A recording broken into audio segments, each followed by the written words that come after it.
What is up guys, Tomich on the one here, and today I have a very special video for today. I managed to get 3 relatively new Trackmaster push-along items. One is not too new, but the other 2 are new. And those items are the Troublesome truck, Hong Mei, and Shane. And today I'm going to be looking at, in my opinion, the most interesting, the Troublesome truck. So as you can see, I haven't unboxed him yet, so for the first time on camera, I'm actually going to go ahead and do that. So let's see if I can get this guy open on camera.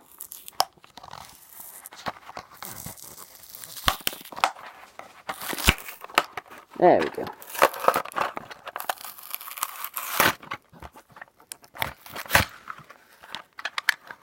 And here we have him.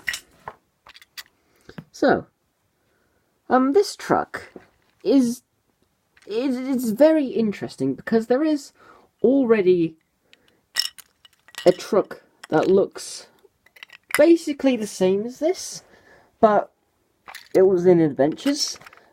Oops. Didn't mean to do that. Anyways, there was the Adventures truck, which came out last year, and then we have, well, this version. And first of all, it's the same colour and the same kind of face, which is already interesting. But second of all, this truckload are actually different, because for the Trackmaster push-along one, it's a coal load, but for the Adventures one, it's a, I'm assuming stone or clay load or something like that. And you can probably see, Trackmaster push-along load is a lot wider. That is because, if I put them in, they basically look fine, but then if I take them out, turn them on their side, you can see just how much wider the Trackmaster push-along truck is. Now I have mixed feelings about this because it makes this truck probably more useful to load additional, like Trackmaster loads into it, but at the same time it's very off-putting. Like, this truck is thin and it's the right shape, and I like it, and it's, with its load, it just looks nice. But then this truck and its coal load looks fine on its own on the side. It looks pretty much perfect. But then looking at it from the front or the back or from above, it just looks weird. And again, taking into account this truck, I mean, considering the fact that Mattel doesn't really like making just normal trucks, it's interesting that they remade this one, but didn't just, you know, make this model, you know, just give it the treatment of sticking on the Trackmaster push-along base, as they have done with engines such as Nia. And that's really slightly disappointing, to be honest, but also really interesting. Now, if I look, I didn't mean to knock that over there. If you look at the face, I'm trying not to knock the camera over again. If you just look at the face, like, even the face is bigger on the new version.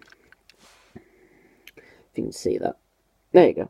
You can see that it's got white, like a bigger smile, and just the face itself, it might be difficult to see, but it actually is bigger. And that's really interesting.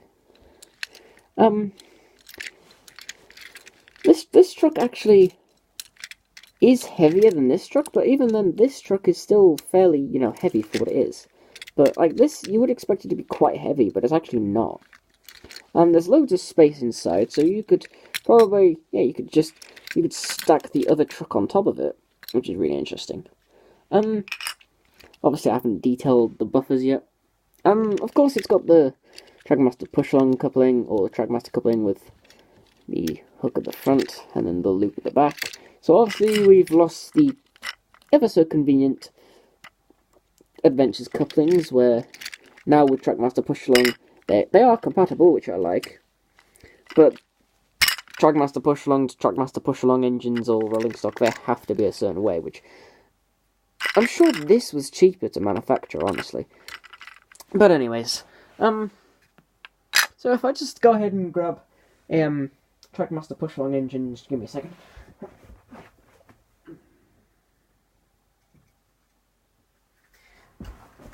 for example, if I take Rosie, if I take Red Rosie here, next to the Adventures truck, she looks pretty much fine in scale, and obviously, you know, they can connect, and she rolls along with it just fine.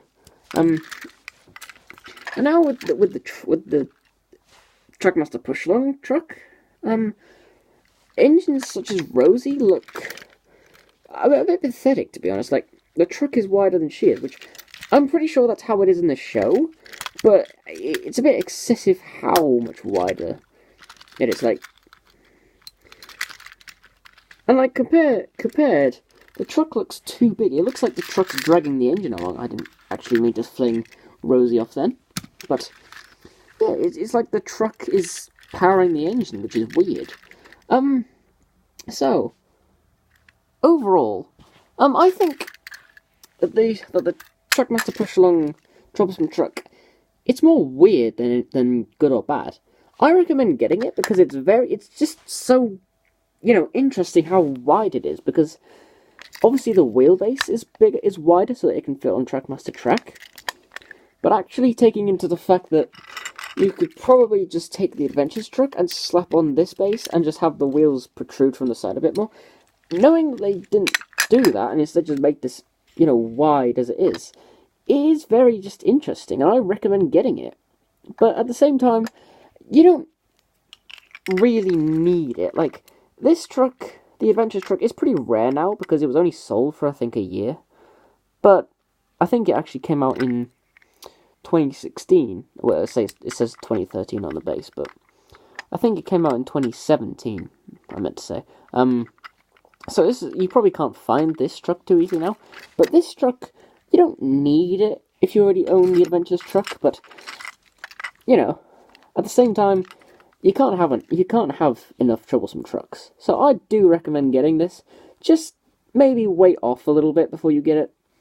But other than that, I think that this model is actually pretty good, just more weird than anything else. So I'm going to give this I'm going to give it a 7 out of 10. So thank you for watching, and tomorrow there will be either Hong Mei or Shane review. So, thank you for watching.